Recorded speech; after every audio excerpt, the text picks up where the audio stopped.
Next up, we have a company that usually leaves me somewhat conflicted because normally I'm their arch enemy, but they do make cameras too, so we love them equally. Up now from Canon Canada is Sheldon Bowering, the lead educational resources. And do you want to get onto the big one, or You should use this. right?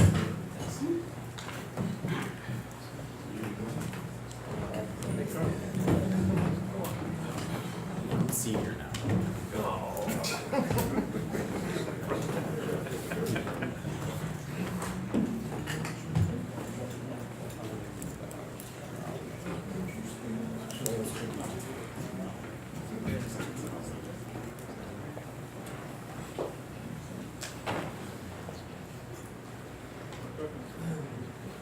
Excellent.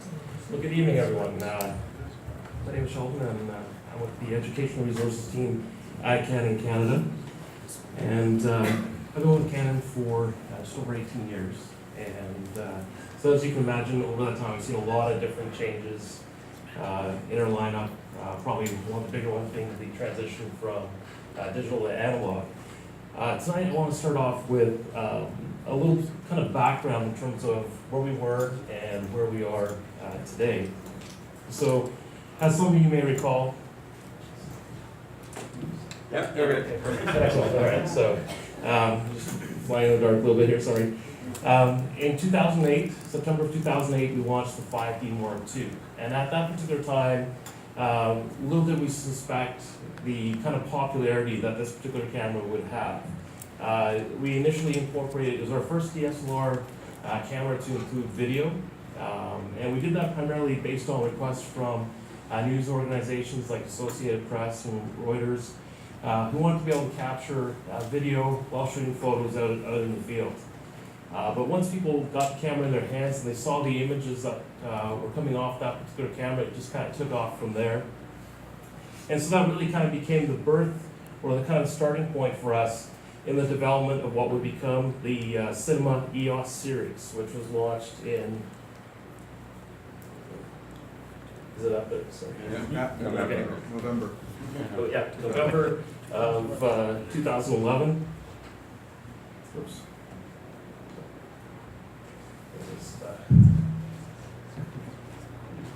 Okay, so that was launched with the C300 Mark II, and also at that point in time we launched it with 7 cine lenses.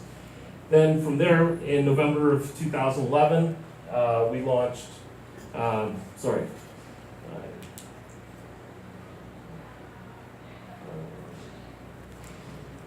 just change up the view here, sorry. Okay. So then let me just backtrack a bit. I apologize.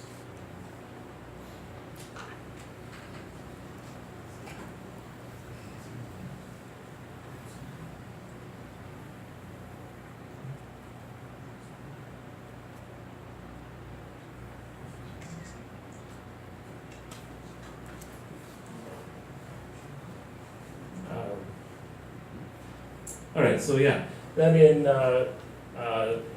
at NAB in 2012, we launched the 1DC, which was based on our very popular flagship full-frame camera, the 1DX. That particular camera offered 4K recording directly to CF cards, and also at the same time we launched the EOS C500, which was basically 4K RAW through an external recorder. This year, though, at NAB, we really broke into the UHD space with the launch and the display of 2 4K UHD reference monitors, along with 2 Cine Servo lenses, a box 2/3 inch camera, and along with the XC10, which I've got here, which records 4K video right to CFast cards, and in fact uses the same codec that our C300 Mark II uses. Tonight, though, we're going to take a look at the C300 Mark II, and we'll first of all take a look at one thing that's kind of unique to Canon.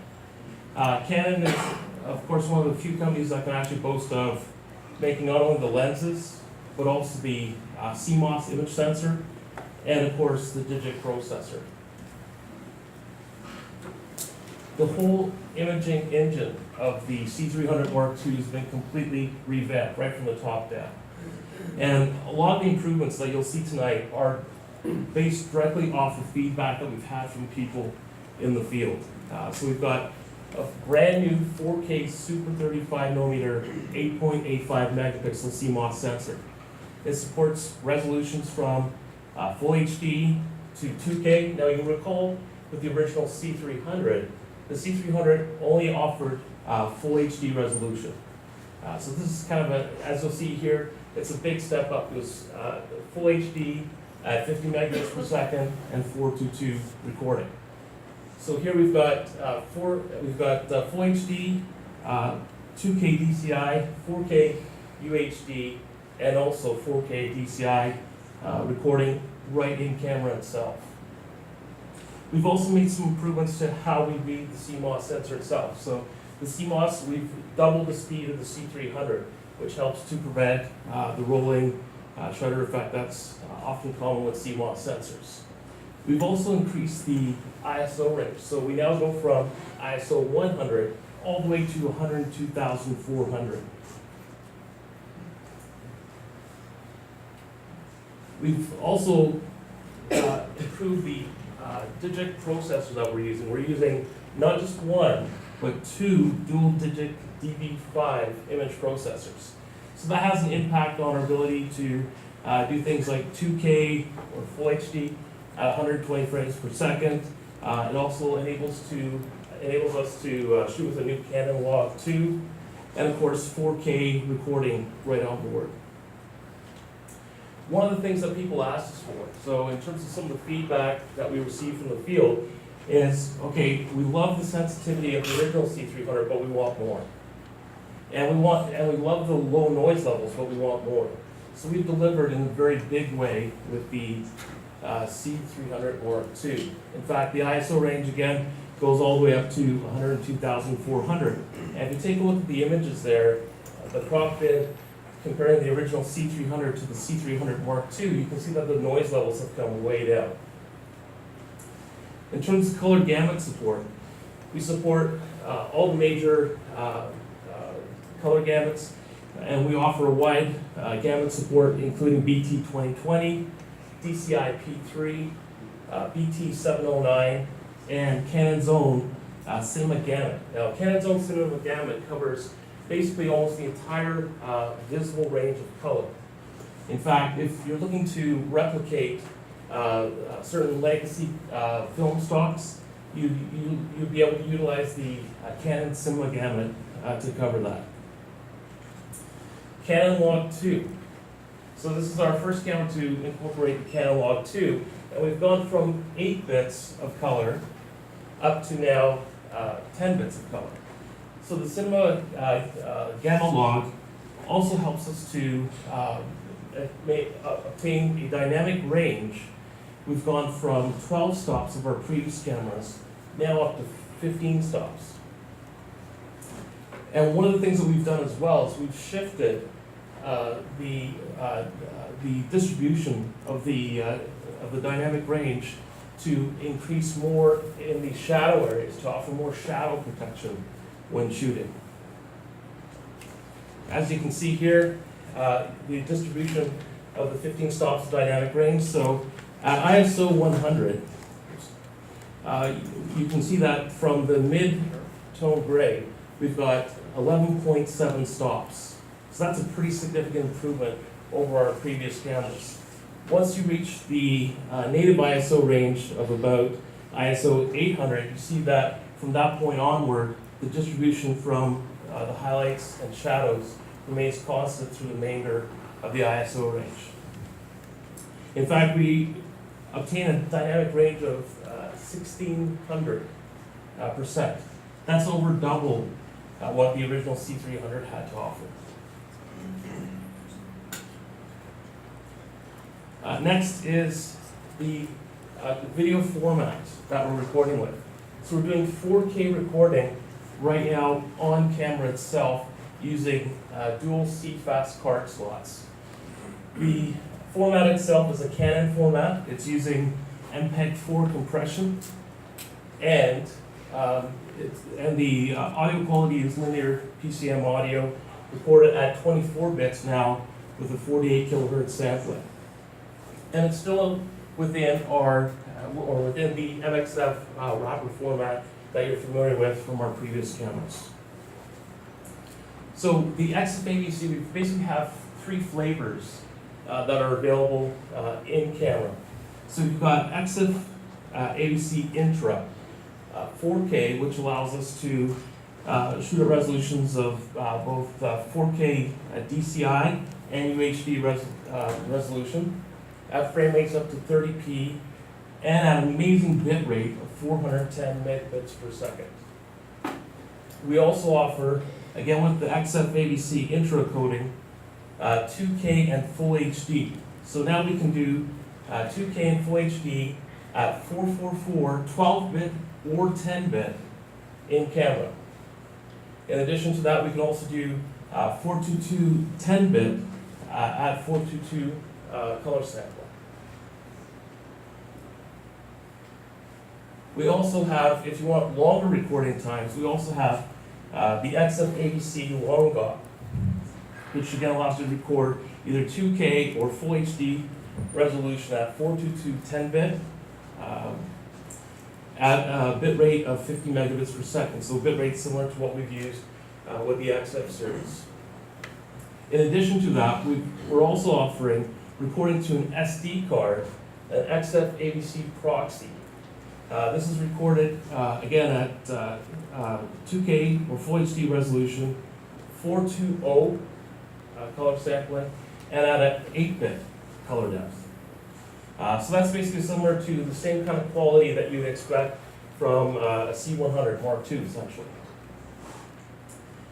In terms of support from partners in the industry, you can see that the XF ABC codec will be well supported from companies such as Adobe and Final Cut and so forth. So there'll be no problem in having it supported right out of the gate. Cinema RAW. So like the C500, not only can this camera do 4K RAW, but you've got also the ability to record internally simultaneously. So that's one of the big benefits of this particular camera. You can do a 4K in camera, but you can also do 4K RAW on the C300. Again, using the Canon Log 2 Gamma. One feature that was very popular with it was first introduced in the EOS 70D, but we later introduced it in other cameras within the EOS Cinema lineup, is the dual pixel CMOS autofocus. Dual pixel CMOS autofocus now comes standard on the C300 Mark II. Every pixel on the sensor is configured to allow you to do phase detection. And of course, phase detection is going to be a lot faster than the traditional contrast detection. One of the things that we've also improved upon when you compare it to the C300 with the upgrade, or the C100, is the area of coverage. We've gone from 25% horizontal and 20% vertical, now up to 80% coverage in both the horizontal and the vertical directions. The face detection feature, which we found on the C100 Mark II, has now been further expanded on the C300 Mark II to not only be limited to just STM lenses, but any of our lenses that support dual pixel CMOS autofocus.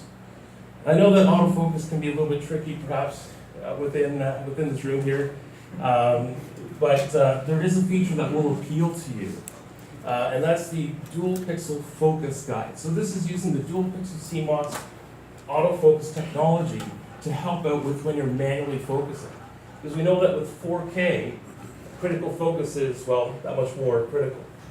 And so using dual pixel CMOS autofocus, there's an on-screen guide that can show you a pre-focus position, in-focus position, and post-focus position. So again, if you're manually focusing, you've got the ability to have a quick visual check, especially if you're not using a 4K monitor. This is a great little tool to be able to have that reinforce whether or not you're in focus. In addition, dual pixel CMOS autofocus is really useful if you want to put the camera on a drone, or if you want to basically fly it on a jib. You've got the ability to control the camera's autofocus functions wirelessly using the WFT E6 transmitter. And so you've got focus control, you've got live view, and you've got the ability to control your exposure settings as well. In addition, the C300 Mark II is our first camera to offer 4K channel recording right in camera. And we've upped the bit rate from 16-bit now up to 24-bit. In fact, you can choose between both of those if you prefer. And at a 48 kilohertz sampling. One of the requests that we've also had in the field is, if you take a look at the XLR adapter, which is built into the monitor unit, the cables used to be built into that particular unit. And one of the things that we've had feedback on is sometimes those break down in the field. And so those are now detachable. So you've got two XLR terminals built in. You've got a 3.5 millimeter stereo mini jack and a built-in mono mic. So the C300 Mark II, again, incorporates the built-in mic, which the original C300 didn't have, which is great for your scratch audio. One thing that we've also had a lot of positive feedback on is the built-in neutral density filters. We had previously 2, 4, and 6 stop filters built in. We've now expanded that to include 8 and 10 stops. Looking at the body design. The body design itself, as you see, is basically only slightly larger and weighs just slightly more than the original C300. And that's despite the increases due to going to 4K recording and the additional cooling that's required for that. We've managed to maintain the same compact body design. We've also changed the body design to a die-cast build. So that gives it extra strength and durability and rigidity, and also helps out on the cooling side as well. We've got two dual force fans that help to keep the camera cool, nice and cool when you're running 4K. And of course, we've maintained the same modular design that people have come to love. The camera itself will be available in an EF mount and also PL mount. You'll be able to send the camera into our service department to change up the mounts as well. And that's about all the time I have for this evening. Thank you very much for your time.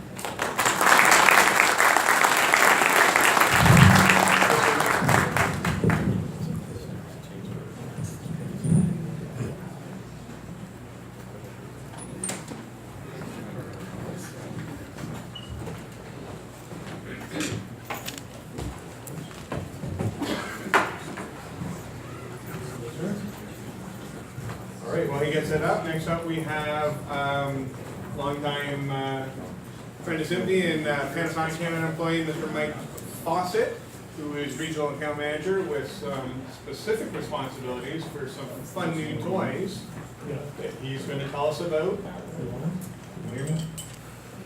Right now. Thank you. Hi everyone, first time here. This is nice to come down for this event. Hopefully that won't fall off. So Panasonic has jumped into the 4K game about a year and a half ago, and we're developing a full lineup of product, including acquisition as well as delivery. So as you can see, the lineup that we currently have available, from cameras right through to a new 4K Plus projector coming in the fall, 98, 84-inch 4K displays, as well as a 32-inch reference monitor. And we've got some studio cameras coming as well. So, go forward. So the product I look after is the Vericam product, which has been around for quite a while in different generations. The new model is actually modular, and we have a 4K front end as well as a 2K front end. So the recording piece can actually be separated from the camera. Panasonic developed a new 4K sensor for this camera with dual base ISOs, and I'll explain that in a later slide.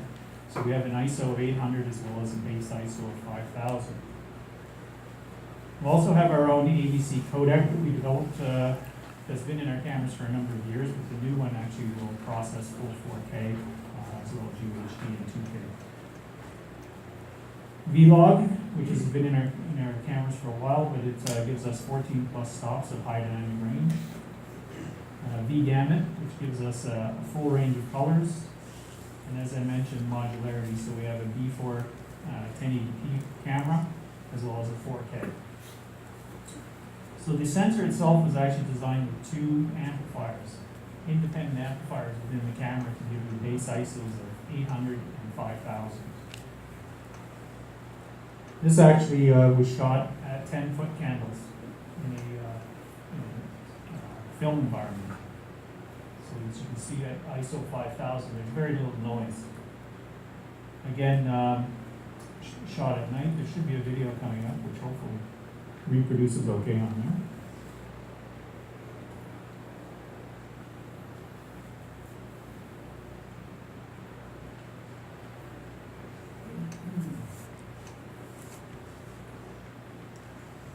So the initial response is from people is how did they do that? Well, like I said, we developed a special sensor with the ability to operate at two different ISOs and maintain the same high dynamic range within the camera of up to, we say 14 plus, but some people say 15, but we're close. Again, the sensor itself has a very wide dynamic range, so we have the ability to capture information that looks similar, but able to separate it. And another video.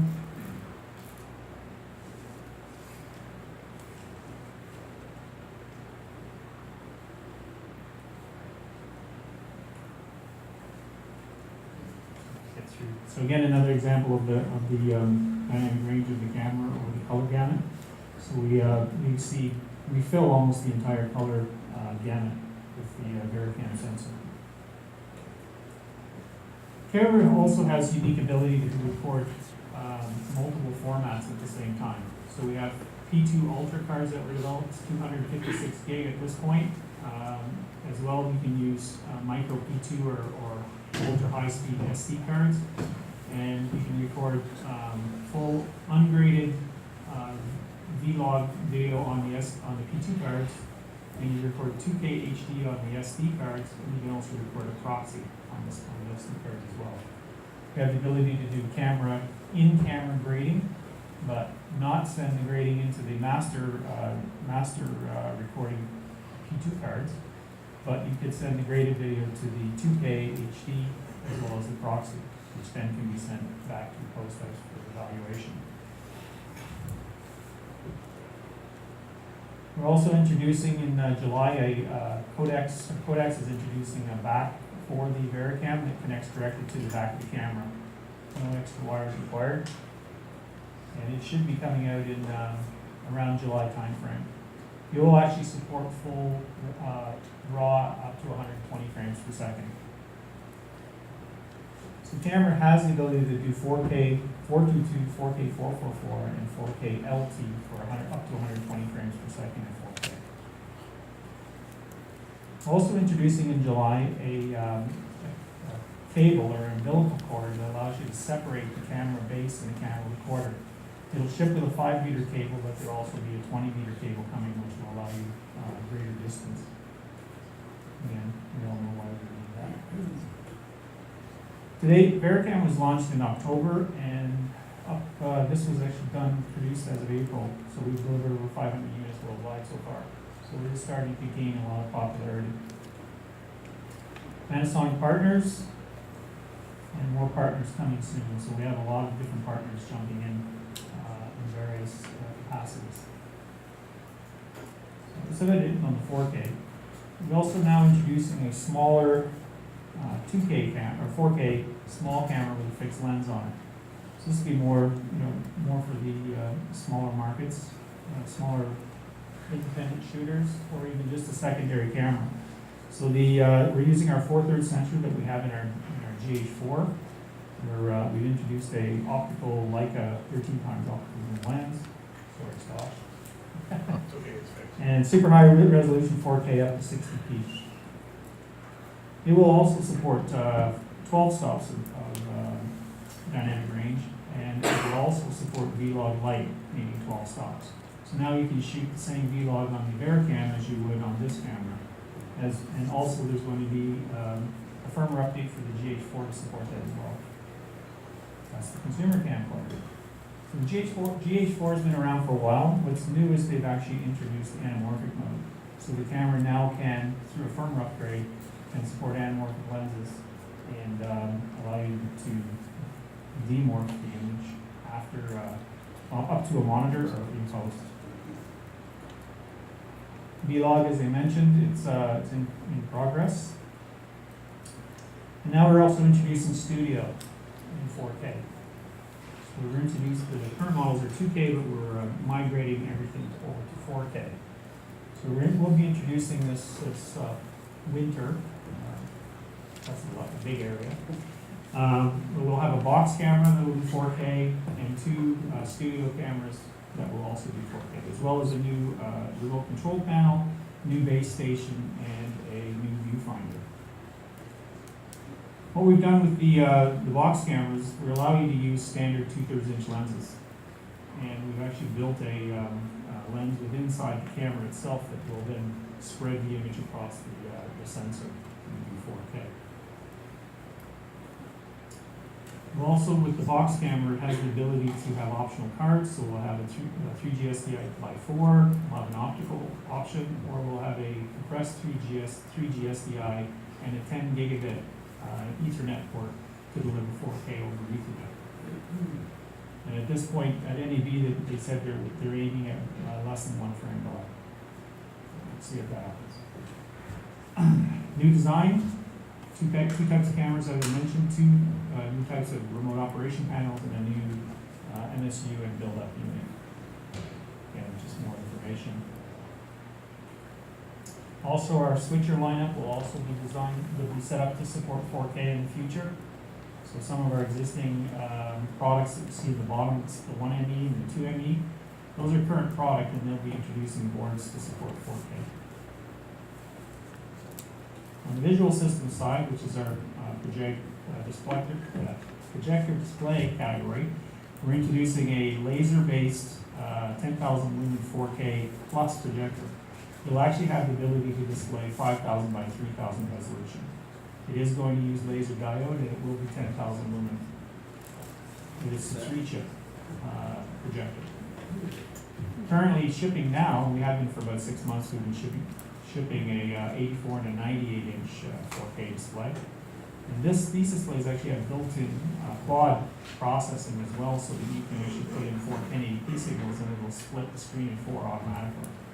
It has 4 HDMI inputs that will support 4K 60, as well as it has an option to put in a 4 3G SDI board for quad 4K through SDI. That's it for the 4K on that. Again, these will be shipping this summer and into the fall. The overview, Panasonic's been around for quite a while.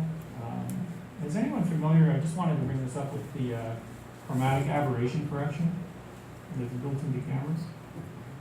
That was something actually innovated by Panasonic, and we won the technical Emmy for that. We also, with P2 Innovations, solid state, has also been a technical Emmy for that as well, because it has changed the industry.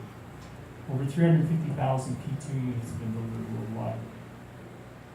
And these are all partners. Now, you shoot 4K, you put it on the hard drives, and then what do you do with it? That's the scariest thing in the world, because you have to keep transferring it and coding it. So what Panasonic has done is we've introduced a data archiver based on Blu-ray technology. And it's going to give you the ability to archive for up to 50 years. Highly reliable, no power, it's very low cost on power. You don't need to run Blu-ray discs all the time like you do for hard drives, for example.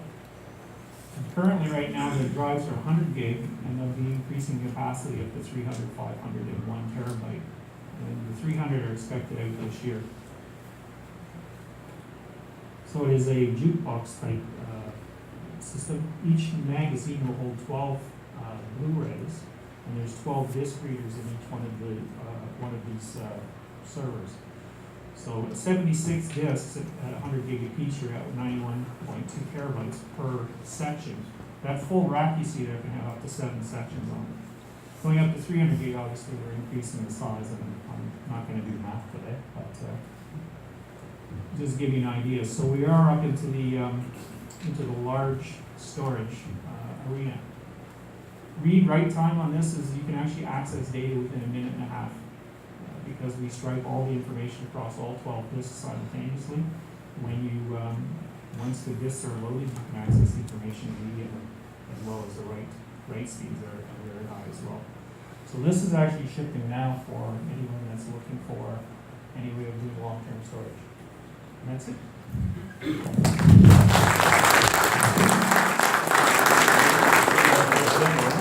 Yeah, that's your warning. All right, last up for the evening. As the alphabet tells us, our friends from Sony Canada. Mr. Francois Gauthier, Marketing Manager, Broadcast Acquisition Products, Professional Solutions America. Have you got everything you need, Mr. Gauthier?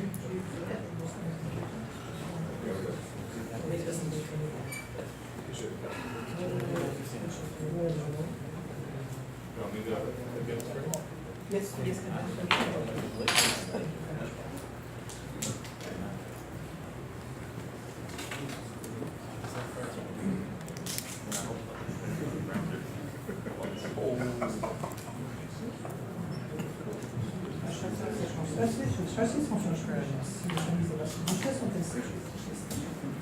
Okay. English. Traditionally, SMPTE presentations are more engineering focused. My presentation is going to be a traditional SMPTE presentation.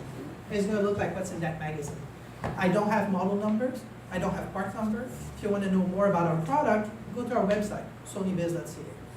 And if you have questions about all the S-Log that my colleagues were talking about, S-Log 3, 14 stops dynamic latitude, and so on, we have an event coming up on May 22nd and 21st and 22nd here in Toronto. You can find that on our website. But when it gets to our product line, we don't have a family of products. We make everything from the lens to the living room. When it gets to camera, from that little section, this is a Saticon 2. Do you remember that? No. For a broadcast engineer who's been in that business for more than 20 years, this is what a sensor looked like more than 20 years ago. You can look at it after. And this is a newer type sensor. This is what we have today in 2015. This sensor is 4K. It is more than 14 stops of dynamic latitude, and it is 400,000 ISO.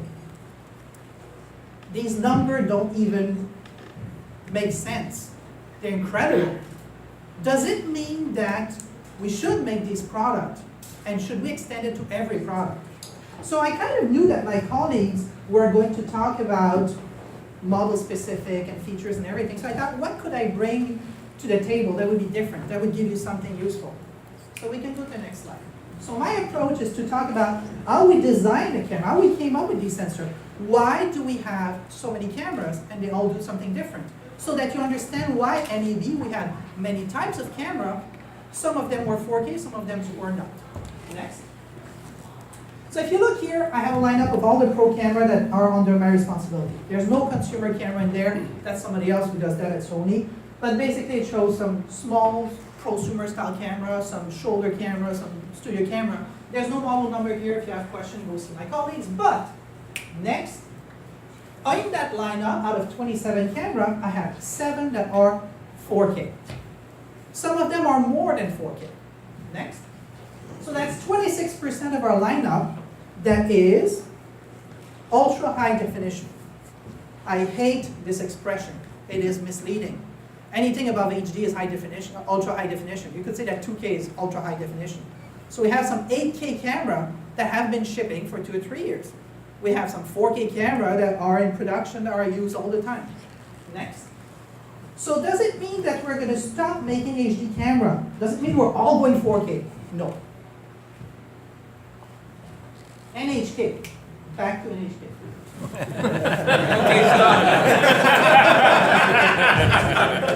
There's not a single month of your magazine, which is fantastic, by the way, where we don't have a case study from NHK saying, we built this. We're gonna go a gazillion K at like RGB 444 at 10 gigabits per second. And I remember many years ago reading one where they had transmitted 8K and 4K went out over the air and 4K went out on the internet. They recombined it to do 8K. And my first thought was, this is stupid. That was from a business perspective. From an engineering perspective, where I'm coming from, this was amazing. So there's a trade-off between what you're going to build, what you can build, what would appear in a magazine, and what makes sense building. And you're probably never going to see a Sony product announced in one of those technology demos because we keep them in the basement. We don't show it to people. That's our business model. Every year we go to our lineup meeting in Japan and we look at it and we're saying, okay, here's this product. It's going to do a gazillion pixels and things like that. And the next question is, how many are going to sell? Well, it depends. How much is it going to cost? Well, it's going to cost that much. You know what? Maybe not. Because our entire concept at Sony is based on from lens to the living room. The entire workflow. Next. And that entire workflow is sometimes missed because of that. The FPGA to ASIC conversion. In the old days, every manufacturer would make their own chip. That was expensive. That's still what we do at Sony. We build chip to do one thing, a sensor. So it means we don't need to go off the shelf and buy a preamplifier from somebody and a sensor from somebody else and put wire in between so the noise get in and then you have a noisier camera. Regardless of what it looks like on paper, it is noisier. We do that and it costs more, but we made that choice to do that. It would have been much easier to go with FPGA and buy an off-the-shelf programmable component. And that is why we have many, many, many camera manufacturers today. Because I could leave Sony today. I could go buy a field programmable gated array chip, put an IP core in it, and I would be up and running with a camera. And on paper I could say it's ultra high definition, it is 14 stop and this and this and this. But when I would put it against another camera, it would not look the same. There are reasons for that. Next. A hammer is not always a hammer. Those two tools are made to put nails, and one of them is going to be more efficient than the other. Next. It doesn't matter if you don't know how to use that tool, where you buy it from, if you make it yourself or if you buy it off the shelf, this is what you're going to get if you don't know how to use it. Next.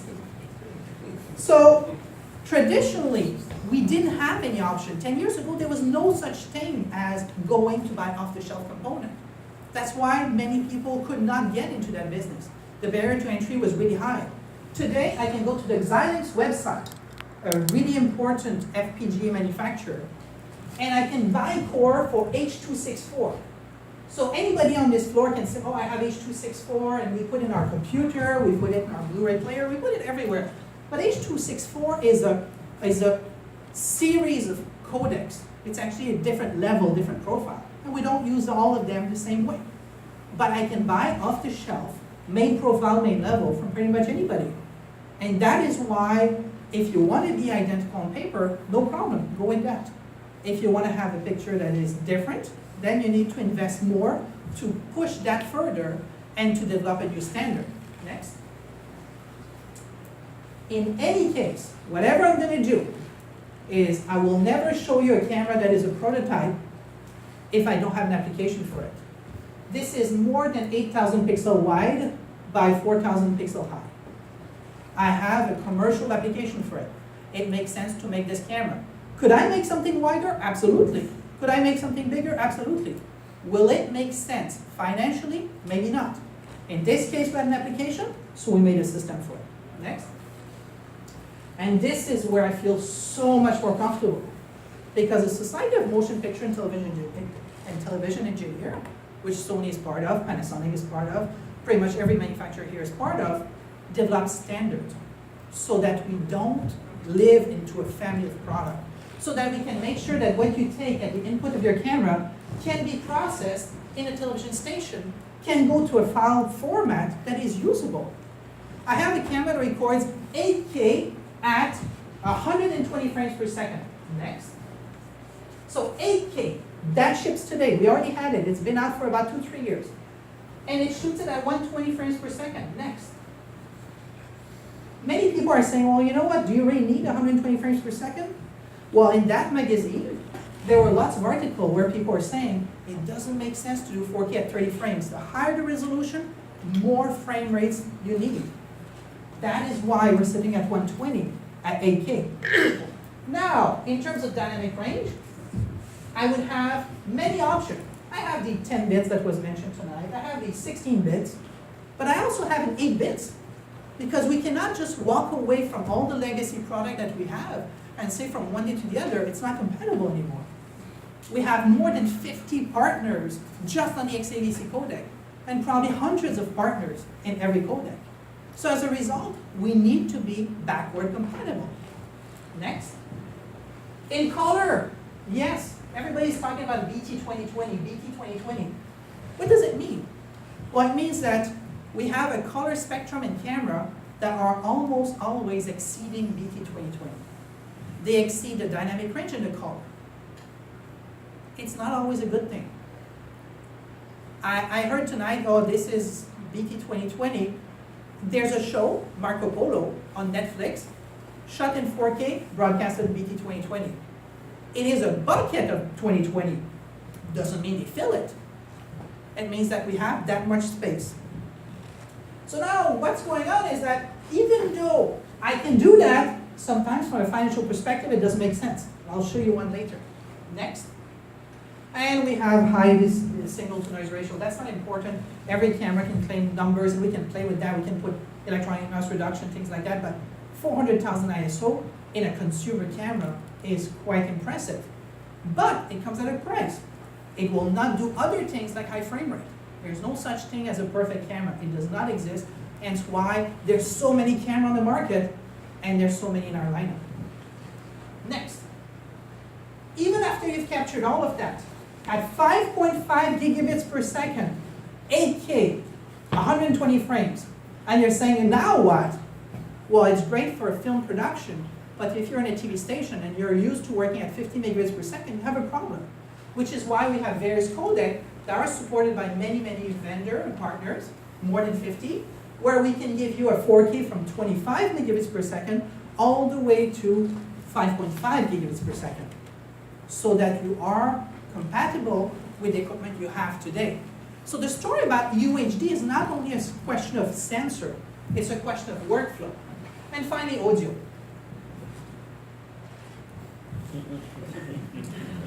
If you're not recording audio, it doesn't make sense. But I'm not the audio guy, so I'm not going to talk about it. Next. Here, I have the entire color spectrum that the eyes can see. That would look like the CIE, the Commission Internationale de l'Éclairage, 1931, 1973. It basically says your eyes see all of that. But for the longest time, we could only reproduce a small part of that in the 601 color space. Then we went 709, it got bigger. Then DCI-P3 got bigger. And here's the funny thing. I have a color space here called S-gamut 3. It's actually S-log3, S-gamut 3. I should change the PowerPoint. It is gigantic. It is the widest in the industry. And if you look at the one that is S-gamut 3 that's in it, it's much smaller. And that is probably the most popular thing we've done in the last 2 years, to create a smaller color space. So everywhere we're telling you BT 2020 and we're trying to reach it and we're trying to have camera there, but what the customer likes the most is the smaller color space, because it is easier to color. It takes them less time. And a lot of the time, other manufacturers are going to have an S-log curve or a log curve that's going to be a mild log. It's almost not a log, but it means when you go into color grading, you just need to do a couple of corrections, poof, you're in. So you can pass your footage over to the next person. That is expensive. For those of you who are not in the color correction process, color correction can easily be from $400 to $2,000 an hour. You don't want to spend too much time just matching cameras. So as a result, all these things are sometimes impressive. We can make them in the lab, but we're not necessarily going to make them in production. So what you saw NAD were production grade. One thing I would also like to say is that when you're buying off-the-shelf component, it's more difficult to get that little extra. And that little extra is sometimes things like filter. For years and years and years, we've been using a Bayer pattern. You keep hearing the expression debayering, debayering. Bayer is a design that was invented by Dr. Bayer at Kodak. Kodak is a fantastic company, came up with tons and tons of patents. And one of the things that was done at Kodak was back in the late 70s, develop a Bayer pattern, a filter that you put in front of your sensor. So you're not going to get everything coming in. You're cutting it right from the beginning. And it was fantastic in 1979 to have that because it could reduce the data to put in a tape, which back then was expensive and it was complicated. Well, today we have more space and we can compress differently, we're more efficient, so we can get away from that and develop other color filter. So at Sony, we did develop another color filter that is completely different, that I'm not going to give you any information on because it's on our website. It was supposed to be confidential and somebody leaked it. So, next, it's online, you can just look at it. And for the 400,000 ISO, you can also look it up on YouTube. The big thing that we saw this year is that in our lineup, we tend to see a difference between a single sensor and the Prism 3 sensor. So we have a camera that is 4K, 3 sensor, 4096 by 2160, not quite full HD 3840, really a 2160 by 2160 by 2096 by 2160. Sometimes I confuse number, but that's it. So basically we have that same thing here with a filter, but we're using a special filter that is not a Bayer pattern. So we don't like when you're saying debayering this camera. We don't like that. Because that's a lot of years of development that went into that filter, and it almost gives you double the light production you get from Bayer.